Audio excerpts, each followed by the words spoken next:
पिछले 17 दिनों में भारत और पाकिस्तान एस्केलेशन सीढ़ी मतलब तनाव की सीढ़ी में 4 स्टेप चढ़ चुके हैं। 22 अप्रैल को पहलगाम आतंकी हमले में इसकी शुरुआत हुई थी। 7 मई को भारत ने पाकिस्तान के आतंकी ठिकानों पर स्ट्राइक की।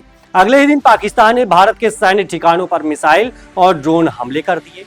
अब समझने वाली बात होगी भारत पाक क्लैश में आगे क्या होगा, कब शुरू होगा पूर्ण युद्ध। अभी दोनों देश की स्थिति में जानेंगे आज के व्याख्यान या स्पष्टीकरण में।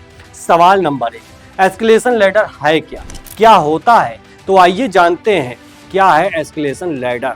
किन्हीं दो देशों के संघर्ष की शुरुआत किसी घटना या बयानबाजी से होती है, फिर हल्के सैन्य कदम और बढ़ते बढ़ते ये सर्वनाश तक पहुंच जाता है। देशों के बीच इस तनाव को अलग अलग स्तर पर मापा और सुलझाया जाता है। डिफेंस और इंटरनेशनल रिलेशंस की भाषा में इसके लिए एस्केलेशन लैडर यानी तनाव की सीढ़ी का शब्द का इस्तेमाल होता है। इसके जरिए दुनिया के देश समझते हैं कि किस स्तर पर बात बिगड़ रही है और इसे कहां रोकना चाहिए, मापा और सुलझाया जाता है। डिफेंस और इंटरनेशनल रिलेशंस की भाषा में इसके लिए एस्केलेशन लैडर यानी तनाव की सीढ़ी शब्द इस्तेमाल होता है।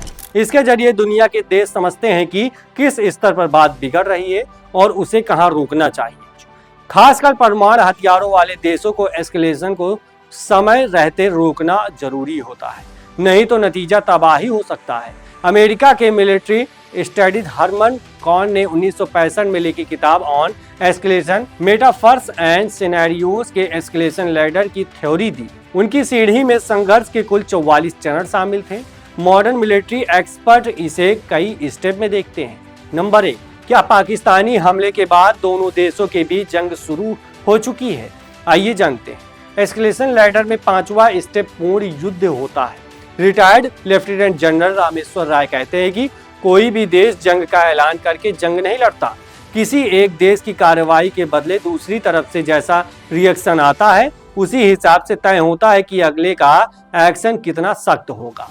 इसके लिए हम लोग अंग्रेजी का मुहावरा एस्केलेटेड द लीडर इस्तेमाल करते हैं। Retired air vice marshal Om Prakash Tiwari बताते हैं कि फिलहाल यही कहा जा सकता है कि जंग जैसी स्थिति है, जंग नहीं। Retired lieutenant general Sanjay Kulkarni बताते हैं कि भारत ने किसी तरह से जंग की शुरुआत नहीं की, वहीं पाकिस्तान ने हमले करने की लगातार कोशिश की है।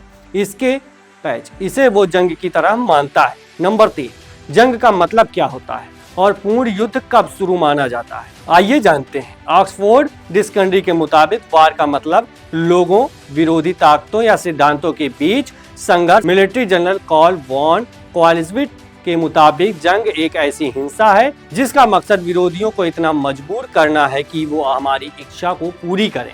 और री वामा ओम प्रकाश तिवारी बताते हैं कि हर जंग एक मकसद का होता है, जैसे कहीं कब्जा करना, सिस्टम या पॉलिसी बदलना, अपनी चीजें थोपना। अभी दोनों देशों में खुलकर जंग का ऐलान नहीं किया, लेकिन दोनों ओर से एक्शन हो रहे हैं। ऐसे में अगर सैन्य कार्रवाई बढ़ती है तो कहा जा सकता है कि अब संघर्ष बढ़ रहा है।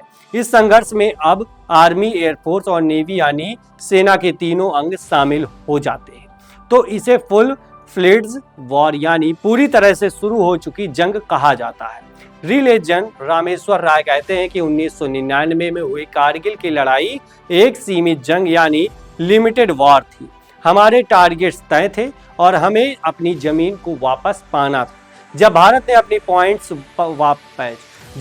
अपने पॉइंट्स वापस पा लिए तो जंग जीतने की घोषणा की। अगर अब दोनों तरफ से जवाबी कार्रवाई बढ़ती तो बात जंग तक पहुंच सकती है। सवाल नंबर 4, पूर्ण युद्ध और मिलिट्री ऑपरेशन में क्या फर्क है? आइए जानते हैं। जंग यानी एक देश का दूसरे देश पर अटैक करना, जैसे पूरा इलाका खत्म करना, बड़ी तादाद में बम गिराना, फाइटर जेट से लगातार हमला करना। जबकि ऑपरेशन के स्पेसिफिक टारगेट को खत्म किया जाता है, ऑपरेशन सोच समझकर किया जाता है और देखा जाता है कि कोलैटरल डैमेज ना हो। जबकि जंग में ऐसा नहीं होता। जंग में सेना के जवानों के साथ साथ आम लोग भी घायल या मारे जाते हैं। वहीं ऑपरेशन में उसे व्यक्ति या चीज को खत्म किया जाता है जिससे देश को खतरा है। जंग किसी बड़े मकसद के लिए होती है, जबकि ऑपरेशन अपनी सुरक्षा के लिए। जैसे 1999 में पाकिस्तान कारगिल पर कब्जा करने की सोच में जंग शुरू की थी, जबकि भारत के ऑपरेशन सिंदूर का मकसद आतंकवादियों के कैंप को खत्म कर देश की सुरक्षा करना। जंग के दौरान कई तरह के ऑपरेशन किए जाते हैं, जबकि किसी एक ऑपरेशन की वजह से जंग के हालात बन सकते हैं।